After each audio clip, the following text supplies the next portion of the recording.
하나님의 말씀 요한복음 13장 12절에서 17절까지입니다.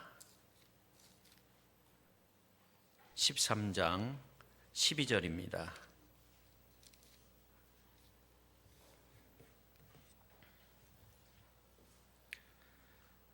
그들의 발을 씻으신 후에 옷을 입으시고 다시 앉아 그들에게 이르시되 내가 너희에게 행한 것을 너희가 아느냐? 너희가 나를 선생이라 또는 주라 하니 너희 말이 옳도다. 내가 그러하다. 내가 주와 또는 선생이 되어 너희 발을 씻었으니 너희도 서로 발을 씻어주는 것이 옳으니라.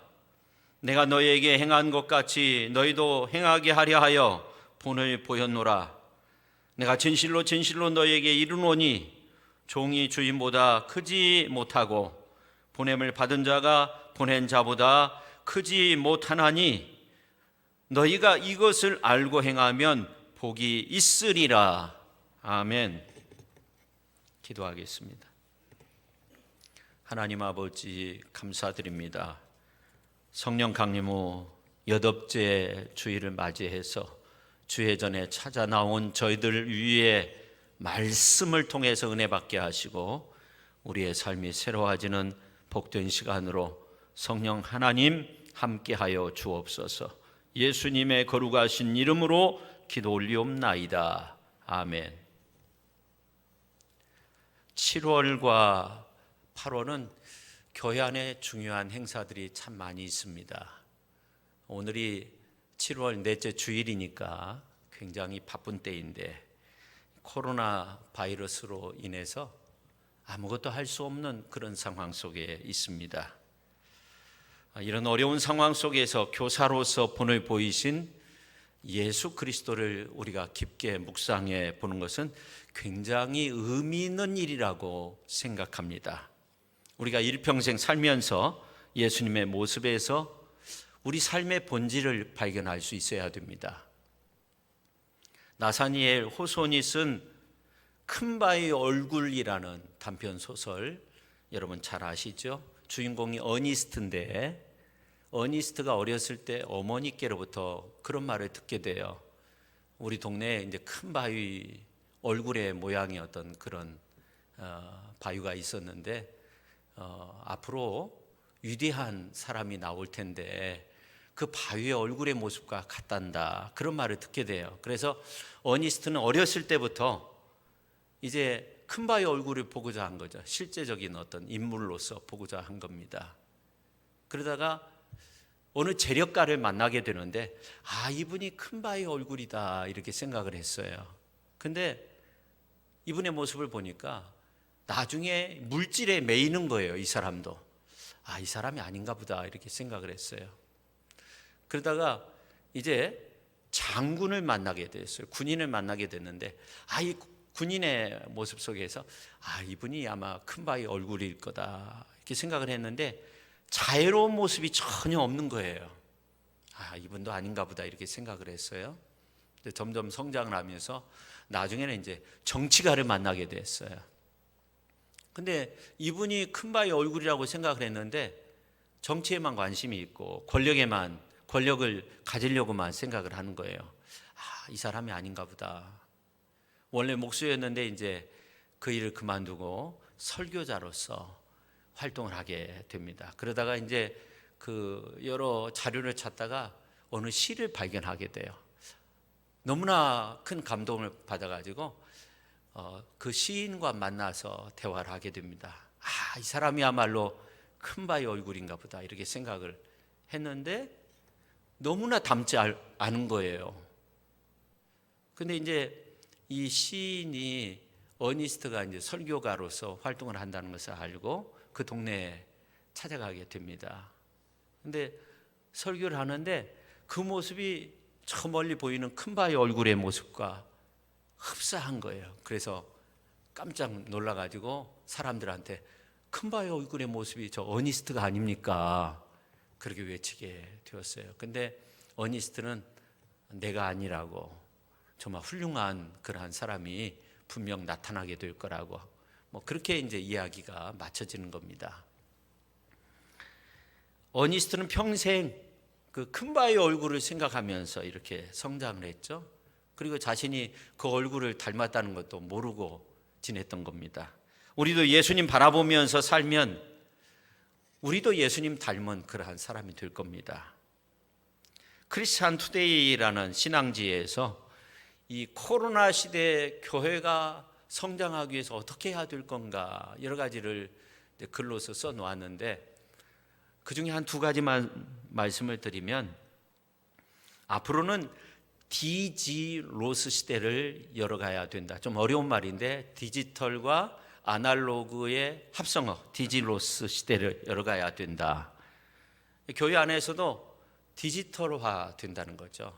설교도 비대면으로 듣는 경우도 이렇게 생겨나게 되고, 이러한 가운데 있는데 이 사람들의 어떤 감성을 움직일 수 있는 그런 어떤 목회가 되어야 한다.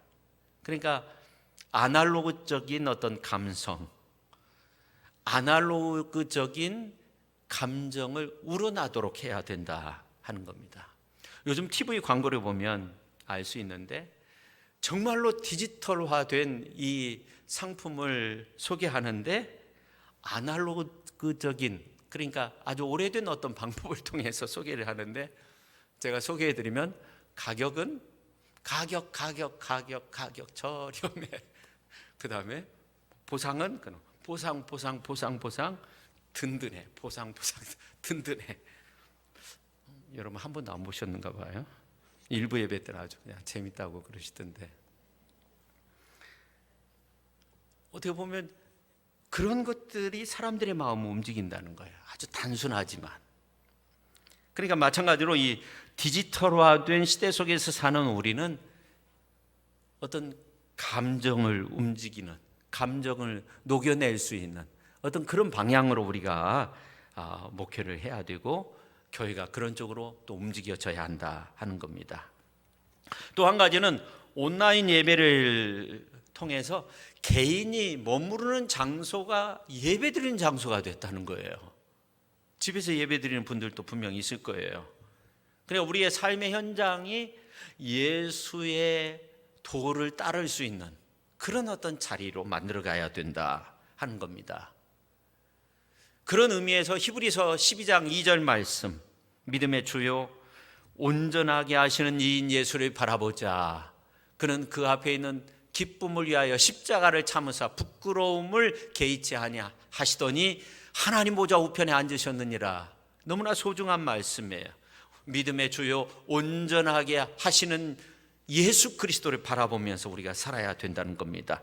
우리는 이 시대 속에서 우리의 삶의 자리에서 최고의 교사이신 예수 그리스도를 바라보며 살아야 될 줄로 믿습니다. 그래서 우리가 가정에서나 교회에서나 사회 속에서 여러분의 삶의 현장 속에서 최선의 교사로서 주님이 보여주신 그 위대한 제자의 도를 따르는 삶을 우리가 살아야 된다 하는 겁니다. 그래서 우리 모두가 정말 세상을 변화시킬 수 있는 그러한 훌륭한 교사가 되어야 하는데, 저는 오늘 이제 본문 말씀에 나오는 이 예수님의 모습을 보면 우리가 충분히 그러한 삶을 살 수 있다고 그렇게 믿습니다. 첫째, 예수님은 행동으로 말씀하신 교사셨어요. 우리가 TV를 통해 이렇게 NG 난 부분을 접할 때가 있어요. 그전에는 이러한 것들을 보여주지 않았는데 요즘도 이러한 것들을 많이 보는 때가 있어요. 어제도 제가 잠깐 그런 것을 이렇게 봤는데, 근데 우리 예수님은 NG 난 적이 없죠. 그러니까 하나님의 뜻을 온전히 다 이루셨어요. 그러니까 예수님은 말씀이 육신이 되셔서 이 땅에서 사셨는데 어떻게 보면 행동으로 말씀하신 분이 예수 그리스도십니다. 오늘 이 본문 말씀을 보면 예수님께서 십자가에 달리시기 직전이죠. 제자들과 함께 최후의 만찬을 거행하십니다. 근데 예수님께서 최후의 만찬을 지금 하시는데 갑자기 일어나세요. 아마 제자들은 식사를 하고 있었을 거예요.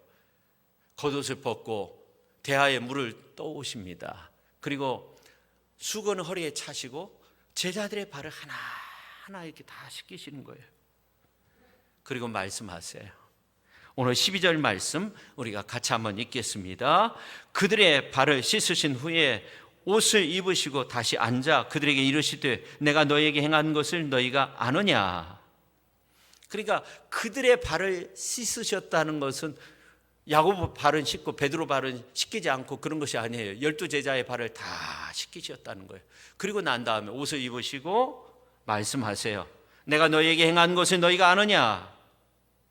근데 사실은 여기에 문제가 있어요. 알아도 행함이 없으면 문제이고요, 몰라도 문제인 거 아닙니까? 성도 여러분, 예수님이 최고의 교사이신 이유가 그분의 교육 방법을 보면 예수님은 행하셨어요. 예수님의 행함을 어떻게 글로서 다 표현할 수 있겠어요? 어떻게 말로서 그렇게 설명할 수 있겠어요? 우리가 요한복음서 21장 25절에 있는 말씀을 보면 예수께서 행하신 일이 이 이외에도 많으니 만일 낱낱이 기록된다면 이 세상이라도 이 기록된 책을 두기에 부족할 줄 아노라, 그렇게 말씀하고 있어요. 그러니까 예수님께서 행하신 그 일이 너무너무 크고 많은 거라는 거죠. 근데 참 놀라운 것은, 우리가 주목해야 될 것은 예수님께서 언제나 하나님 아버지께서 기뻐하시는 일들을 하셨다는 거예요. 이게 참 중요해요. 하나님의 뜻을 온전히 이루는 삶을 사셨어요. 거기에서 벗어난 적이 없어요. 엔진한 적이 없어요. 실수한 적이 없어요. 하나님 바라보면서 온전히 사셨어요. 그 길을 걸으셨어요. 온전히 그분만 바라고 그분이 기뻐하시는 일들을 행하며 예수님께서 사셨습니다. 그래서 요한복음서 8장 29절에 있는 말씀을 보면 예수님이 그렇게 말씀하십니다. 나를 보내신 이가 나와 함께 하시도다 하면서 나는 항상 그가 기뻐하시는 일을 행함으로 나를 혼자 두니 아니하셨느니라, 그렇게 말씀하고 있어요. 그러니까 내가 하는 그 모든 일이 하나님을 기쁘시게 하는 일이기 때문에 나를 혼자 둔 적이 없다는 거예요. 언제나 하나님과 함께하는, 하나님 아버지와 함께하는, 그래서 삼위일체 하나님이 되시는 거죠. 그런 삶을 사셨다는 겁니다. 예수님은 하나님 아버지를 바라보면서 살으셨고 하나님께서 기뻐하시는 일만 행하셨고, 이제 마지막 예수님의 그 순환의 고통 그 가운데 있기 직전에 성만찬 자리에서, 만찬 자리에서 제자들의 발을 씻겨주면서 분을 보여주셨어요. 오늘 이제 15절에 있는 말씀을 보면 내가 너에게 행한 것 같이 너희도 행하게 하려 하여 분을 보였노라, 그렇게 말씀하고 있습니다. 예수님께서 하나님 아버지의 뜻을 이루시는 가운데 참된 교사가 되셨다는 거죠. 다시 말씀드리면 예수님께서 하나님 아버지를 온전한 스승으로 여기셨고 하나님 아버지의 뜻을 온전히 행하시는 가운데 온전한 선생이 되었다, 스승이 되셨다 하는 겁니다. 그러니까 오늘 우리들도 예수님을 잘 믿고 믿음 안에서 살면서 우리 주님이 기뻐하시는 그러한 삶을 살면서 주님이 걸어가신 그 길을 우리가 함께 그렇게 걸어가면서 그분의 뜻을 이루면서 그분이 기뻐하시는 일들을 우리가 행할 수 있어야 돼요. 그러기 위해서 우리가 어떻게 해야 돼요? 항상 기뻐하는 거예요. 쉬지 말고 기도하는 거예요. 범사에 감사하는 거예요.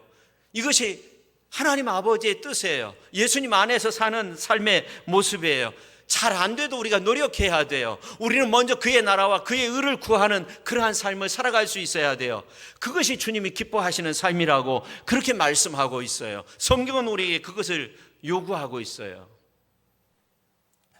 그런데 우리가 여기서 멈춰서는 안 돼요. 두 번째, 예수님은 행동으로 이해시킨 교사셨어요. 오늘 이제 12절에 있는 말씀 우리가 같이 한번 읽겠습니다. 그들의 발을 씻으신 후에 옷을 입으시고 다시 앉아 그들에게 이르시되 내가 너에게 행한 것을 너희가 아느냐. 내가 너에게 행한 것을 너희가 아느냐. 여러분, 이 같은 말을 할 수 있는 사람은 어떤 사람일까요? 사랑하는 제자들을 위해서 희생으로, 사랑으로, 은혜로, 또 함께하며 행함으로 최선의 모습을 보인 그러한 사람이 내가 지금 행하는 거 너희들 아느냐? 그렇게 말할 수 있는 거죠. 행함이 없으면 안 되는 거예요. 그러니까 우리의 신앙의 기준이 지식적인 거, 그리고 무언가를 믿는 거, 이런 것도 참 중요한데 또 우리의 삶 속에서 그것을 행할 수 있어야 된다는 거죠. 할렐루야. 그러니까 우리 예수님이 지금 행함으로써 우리에게 가르치고요, 이해시키고 있는 겁니다.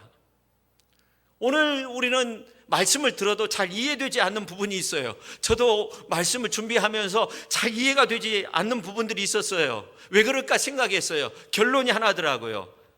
행하지 않으니까. 저 자신도 세족식을 거의 한 적이 없었던 것 같아요. 행하지 않으니까. 그러므로 우리 자신은 성도로서 얼마나 많이 아는가, 얼마나 많이 믿는가, 이것도 중요하지만 얼마나 행하면서 그렇게 사느냐, 그렇게 믿느냐, 신앙의 길을 걷느냐 하는 것도 굉장히 중요한 것 같아요.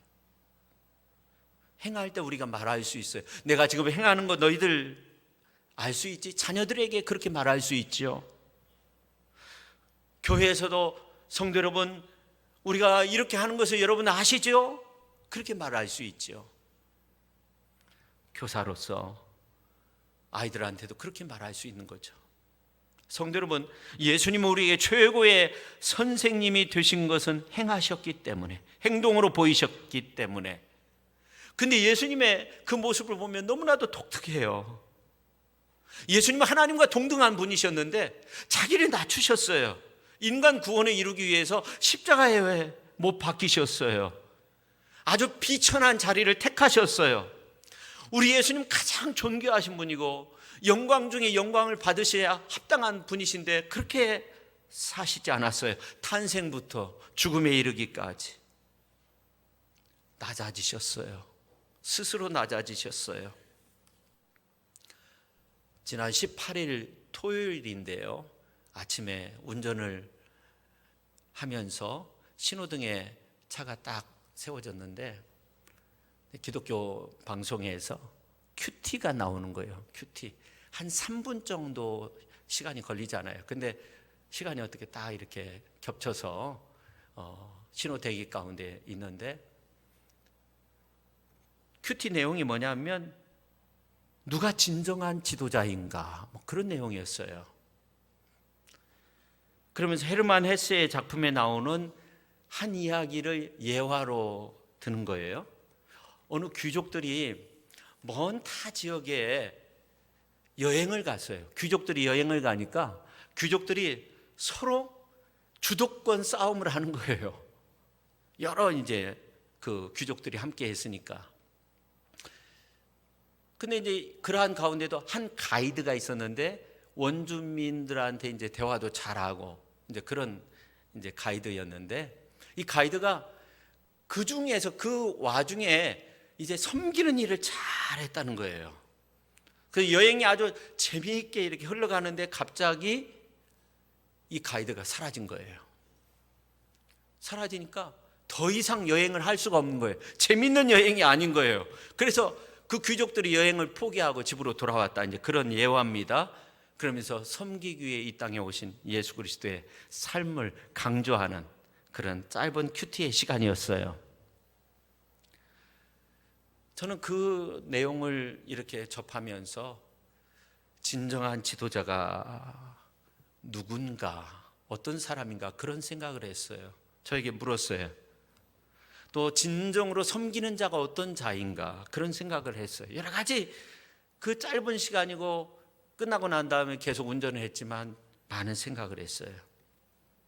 성도 여러분, 우리가 기도를 하건 봉사를 하건 혹시 역경에 때일지라도 우리는 그 속에서 하나님의 뜻을 발견할 수 있도록 해달라고 기도하고, 또 우리의 삶의 자세가 참 중요한 건데, 우리가 주의 일을 할 때에도 우리가 이렇게 섬기는 모습으로 잘 감당해야 되겠다, 그런 생각을 했어요. 오늘 이제 본문 말씀 13절 말씀 보세요. 너희가 나를 선생이라 또는 주라 하니 너희 말이 옳도다, 내가 그러하다, 그렇게 말씀하고 있어요. 이 말은 우리 모두가 예수님의 권위에 대해서 인정해야 된다는 거예요. 그러니까 예수님의 제자들 앞에서 이제 제자들 너희가 나를 선생이라고 또 주라고 그렇게 부르는데 이게 맞다는 거예요. 요즘 교육계에 많은 문제가 있는데 교사의 권위가 인정되지 않아서라고 하잖아요. 예전과는 전혀 다른 그런 어떤 흐름들이 사회 전체적으로 그런 현상들이 나타나고 있어요. 근데 오늘 이제 13절 말씀을 세번역 성경으로 보면 우리가 그 내용을 좀 잘 알 수 있는데, 너희가 나를 선생님 또는 주님이라고 부르는데 그것은 옳은 말이다. 내가 사실로 그러하다. 그렇게 말씀하고 있어요. 이게 제자들이 예수님을 선생님 그렇게 불렀다는 거예요. 근데 이 선생님이라는 말은 디다스칼로스, 호 디다스칼로스라는 말인데 랍비라는 말과 통하는 말로서 주라는 그런 의미와도 가까워요. 그러니까 우리가 흔히 말하는 선생, 먼저서 날생 해가지고 그렇게 말하는 의미와는 좀 달라요. 나의 주라는 그런 말입니다. 근데 또 오늘 말씀 13절에 보면 다른 호칭이 나오는데 주라는 말이에요. 호큐리오스, 헬라어로 보면 이거는 하나님을 지칭하는 그런 호칭의 말이에요. 하나님이라는 말이에요.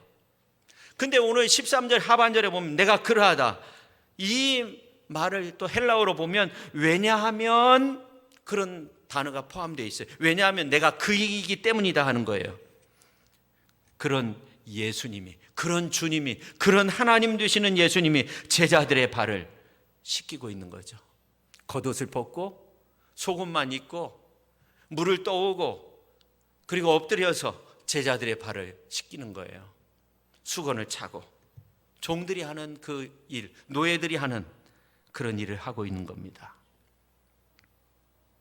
근데 오늘 이제 14절에 보면 이런 말씀이 있어요. 자, 우리가 14절 같이 한번 읽겠습니다. 내가 주와 또는 선생이 되어 너희 발을 씻었으니 너희도 서로 발을 씻어주는 것이 옳으니라. 아멘. 저는 오늘 이 말씀을 묵상하면서요, 그런 생각을 했어요. 왜 예수님이 제자들의 발을 씻겨주셨을까, 그런 생각을 했어요. 구체적으로 한번 생각해 봤어요. 말씀을 앞뒤 이렇게 묵상하면서 살펴봤어요. 근데 이유가 있었어요. 예수님은요, 제자들이 이제 앞으로 뿔뿔이 다 흩어지고 예수님이 십자가에 못 박히게 되면 다 뿔뿔이 흩어지게 되고, 그리고 그 전에 이제 가룟 유다가 예수님을 팔게 될 것을 알았어요. 그리고 베드로도 예수님을 3번씩이나 부인하고 나중에 저주까지 하는 그런 내용들을 다 하셨어요. 이런 내용을 미리 다 하시고 미리 용서하기 위해서 제자들의 발을 씻겨주는 거예요. 발을 씻긴다는 것은 깨끗하게 해준다는 거죠. 허물을 씻어준다는 그런 의미가 있죠. 베드로와 대화의 모습 속에서 그런 말씀을 또 하셨잖아요. 발만 씻어줘도 된다는 거예요. 온몸을 씻을 필요가 없다는 거죠. 그러니까 결국 그 잘못된 부분들을 지금 용서해 주고 있는 거예요. 그래서 오늘 이제 본문 말씀 그 이후에 21절에 있는 말씀을 보면 예수님이 심령이 괴로워가지고 증언하여 이르시되 내가 진실로 진실로 너희에게 이르노니 너희 중 하나가 나를 팔리라. 그 말씀하세요. 그 말씀 전에 발을 씻겨주신 거예요. 그 이후에 베드로하고 또 대화를 해요. 베드로가 내가 주님을 위해서 목숨을 버리겠다고 했어요. 근데 예수님이 이런 말씀을 해요. 내가 나를 위하여 목숨을 버리겠느냐? 내가 진실로 진실로 너에게 이르노니 닭 울기 전에 네가 나를 3번 부인하리라. 그러니까 예수님은 오늘 이제 말씀의 같은 공간, 같은 시점에서, 같은 장소에서 계속적으로 대화하면서 가룟 유다의 이야기, 베드로의 이야기를 하고 있는 거예요. 그렇습니다. 주님은 놀라운 용서의 모습을 발을 씻겨주시면서 말씀하고 있는 거예요. 주님은 오늘 또 성령으로 우리에게 오셔서 우리를 용서해 주시고 다가오셔서 사랑으로 안아주시고 우리의 발을 씻어주시고 우리를 깨끗게 해주시고 우리를 정결케 하시고 우리를 주님의 은혜 속에 살아갈 수 있도록 그렇게 이끌어 주시는 줄로 믿으시기를 바랍니다. 할렐루야. 우리가 신앙생활 하다 보면 먼저 다가가서 발을 씻긴다는 것이 참 어렵다는 그런 생각을 하게 돼요. 그렇지만 그래도 하는 거예요. 왜냐하면 변화돼서 새 사람 된 사람도 있어요. 베드로가 그랬어요. 베드로가 주의 말씀이 생각나서 회개한 것도 있지만 그 전에 예수님께서 자기의 발을 씻겨주면서 하신 말씀이 분명 생각났을 거예요. 새 사람이 됐어요. 물론 우리가 다가갔지만 안 되는 경우도 있어요. 가룟 유다 같은 경우도 가룟 유다의 발을 씻겨줬지만 안 됐어요. 변화되지 못했어요. 그러나 우리가 이 비대면의 시대에 사람들이 가까이 하는 것을 멀리하고 서로 피하는 이러한 시대 속에서 우리가 정말 지혜롭게 다가가서 이해하고 용서하고 사랑을 베풀고 은혜를 베풀면 정말 새 사람들은 그런 역사가 일어날 수 있어요. 오늘 우리가 교회 안에서 교사로서 활동할 때도요, 우리 학생들에게 그렇게 할 수 있어야 돼요. 여러 가지 활동이 어렵지만 우리가 그렇게 할 수 있어야 돼요. 가정에서도 그렇게 할 수 있어야 돼요. 우리 이웃에게도 그렇게 할 수 있어야 돼요. 우리 교우들에게도 그렇게 우리가 할 수 있어야 돼요. 어렵지만 그럼 분명 열매가 맺혀질 겁니다. 세 번째, 예수님은 제자들에게 너희도 나처럼 행하라 하셨어요. 오늘 이제 14절 15절을 세번역 성경으로 보면 주이며 선생인 내가 너희의 발을 씻겨 주었으니 너희도 서로 남의 발을 씻어 주어야 한다. 내가 너희에게 말한 것과 내가 너희에게 한 것과 같이 너희도 이렇게 하라고 내가 본을 보여준 것이다. 그렇게 말씀하고 있어요. 좀 이해하기 쉽죠?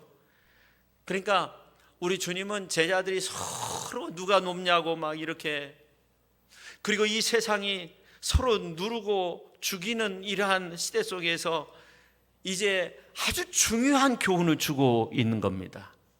주와 선생님 되신 예수님이 제자의 발을 씻겨준 거예요. 씻겨주면서 본을 보였어요. 서로 그렇게 씻겨주면서 살아야 된다 하는 겁니다. 주님의 본 의도는 정말 발을 씻겨주고 그런 일을 해야 된다, 그런 의미도 있겠지만 더욱더 중요한 것은 그 예수님의 정신을 우리가 본받아야 돼요. 그 사랑의 마음을 우리가 본받아야 된다. 사랑의 마음을 간직하면서 우리가 살아야 된다는 겁니다. 예수 그리스도의 정신과 그 삶을 실천하면서 우리가 살아야 된다는 겁니다. 여러분, 오늘 이제 본문 말씀 가운데 16절과 17절에 있는 말씀을 이렇게 보면 어떻게 보면 갑자기 분위기가 달라지는 그런 말씀을 하고 있어요. 오늘 이제 16절과 17절 우리가 같이 한번 읽죠. 자, 읽겠습니다. 내가 진실로 진실로 너에게 이르노니 종이 주인보다 크지 못하고 보냄을 받은 자가 보낸 자보다 크지 못하나니 너희가 이것을 알고 행하면 복이 있으리라. 지금 예수님은 제자들에게 말씀하시고 제자들의 발을 씻겨주시면서 본을 보여주신다고 그렇게 말씀하셨는데 갑자기 주인과 종의 이야기가 나오고 그리고 보낸 자와 보냄받은 자에 관한 이야기가 나옵니다. 이것을 알고 행하면 복이 있다, 그렇게 말씀하고 있어요. 그러니까 지금 주님은 이제 주님과 제자들의 관계를 옮기고 있어요. 주인과 종의 관계로, 그리고 보낸 자와 보냄받은 자의 관계로 그렇게 옮겨지고 있어요. 그러니까 오늘 이 말씀은 그냥 제자들에게만 하신 말씀으로 우리가 받아들이면 안 된다는 거예요. 오늘 우리를 향한 그런 말씀이에요. 그러니까 주인과 종이라고 하는 것은 주인과 노예 그런 의미가 아니에요. 어떻게 보면 주인과 오너와 직원 뭐 이런 관계, 갑과 을의 관계, 오늘 이 시대 속에서 그런 관계를 많이 볼 수 있다는 거예요. 그리고 보낸 자, 보냄받은 자는 결국 주님의 일에 사명으로 화답하는 우리 모두를 말하는 거예요. 교회로 따지면 모든 직분자들을 말하는 거예요. 오늘 우리를 향해서 주신 말씀이라는 거예요. 그러니까 오늘 제자들을 향한 그 행동, 그 말씀, 이러한 모든 것들을 오늘 우리를 향한 말씀으로 받아들이면 어떻게 돼요? 오늘 17절에 나와 있는 것처럼 하반절에 복이 있으리라. 할렐루야. 같이 한번 하겠습니다. 복이 있으리라. 할렐루야. 그렇습니다. 오늘 우리의 삶 속에서 주님이 우리에게 말씀하시고 보여주신 그 모습을 행하면 우리는 복 있는 자로서 아름답게 서게 될 줄로 믿습니다. 예수님은 이렇게 큰 사랑과 섬김의 본을 보이면서 예수님의 사랑의 운동을 확산시키라고 우리에게 명령하고 있어요. 그것도 예수님이 십자가에 이제 달려 죽으시기 바로 직전에 목요일 저녁에 만찬을 나누면서, 마지막 만찬을 나누면서 사랑의 운동을 확산시켜야 된다. 기독교의 본질이 바로 여기에 있다. 그렇게 말씀하고 있습니다. 여러분, 우리나라 초기 교회 역사를 보면 이 선교사들의 희생 그리고 사랑의 수고가 얼마나 컸는가이라는 것들을 알 수 있어요. 우리가 양화진에 있는 그 선교사들의 묘역을 가본 적이 있어요. 제가 청년들 데리고 그 예수병원 옆에 그 선교사 묘역이 있는데 거기에 가서 기도했던 그 기억이 나요. 이들은 선교지에 뼈를 묻었어요. 참 의미 있는 거죠. 고국 땅이 아니라 내가 선교했던 그 땅에 자신의 뼈를 묻었어요. 우리 주님도 사랑하시는 백성들이 살고 있는 이 대지에 물과 피를 다 쏟으셨어요. 주께서 사랑하시는 이 땅 백성들을 구원하기 위해서 갈보리 언덕 십자가상에서 물과 피를 다 쏟으셨어요. 그것이 주님의 사랑이에요. 그것이 보혈의 은혜예요. 그것이 주님의 피 공로예요. 우리는 그 공로와 은혜로서 구원받은 하나님의 백성이 된 줄로 믿으시기를 바랍니다. 이제 우리는 피곤한 수고하고 무거운 그 인생의 발을 주님 앞에 내어놓을 수 있어야 됩니다. 사명을 감당해야 하는 그 발, 주님의 몸된 교회에 나와서 하나님 앞에 예배 드려야 하는 그 발, 인생 가운데 주님께서 보여주신 그 아름다운 삶의 모습들을 이루어 가기 위해서 노력하는 그 발, 다 내려놓아야 됩니다. 주님 앞에 다 내어놓을 수 있어야 됩니다. 주님은 우리에게 주와 선생이지만 몸을 낮추시고 십자가의 보혈로서 우리를 씻어주실 것입니다. 말씀과 성령의 은혜로 우리를 다 씻어주실 것입니다. 우리의 죄악된 부분까지도, 허물된 부분까지도 다 씻어주실 것입니다. 이제 우리는 항상 주를 믿는 자로서, 하나님의 자녀된 자요, 보냄을 받은 자로서 이제 세상에 나가야 됩니다. 세상을 섬기는 그러한 삶을 살아야 됩니다. 우리는 우리의 이웃에게 섬김과 용서와 사랑의 삶을 통해서 죄사함의 기쁨을 줄 수 있어야 됩니다. 그리고 축복의 소망이 넘치도록 그렇게 아름다운 삶을 만들어갈 수 있어야 됩니다. 내 삶을 통해서, 내가 주님 기뻐하시는 일들을 행하는 그 삶의 모습을 통해서 다른 사람들에게 은혜를 끼칠 수 있는 그러한 삶을 우리가 살아갈 수 있어야 됩니다. 우리가 그렇게 노력할 때 이웃을 향해서 우리 주변에 있는 많은 사람들의 그런 아름다운 모습들을 보여줄 때, 때로는 베드로처럼 내 발을 절대로 지키지 못합니다, 그렇게 말씀하시는 분도 있을 겁니다. 그렇지만 우리가 주님의 사랑으로 그들을 더욱더 인내하며 끌어안을 수 있어야 됩니다. 그래서 오늘 17절에 나와 있는 것처럼 우리가 이러한 사실을 알고 행하는 자가 복이 있다고 했는데, 복된 성도의 삶을 살아야 될 줄로 믿습니다. 그래서 하나님 앞에 영광 올려드리는 저와 여러분 모두가 될 수 있기를 예수님의 이름으로 축원합니다. 야고보서 3장 13절에서 18절 말씀을 보니까 이런 말씀이 있어요. 제가 말씀 준비를 다 하고 오늘 새벽에 이 말씀을 발견하게 됐어요. 근데 너무나도 오늘 말씀과 어울리는 말씀이에요. 우리가 이 말씀을 읽고 말씀을 마치도록 하겠습니다. 야고보서 3장 13절에서 18절 말씀입니다. 같이 한번 읽겠습니다.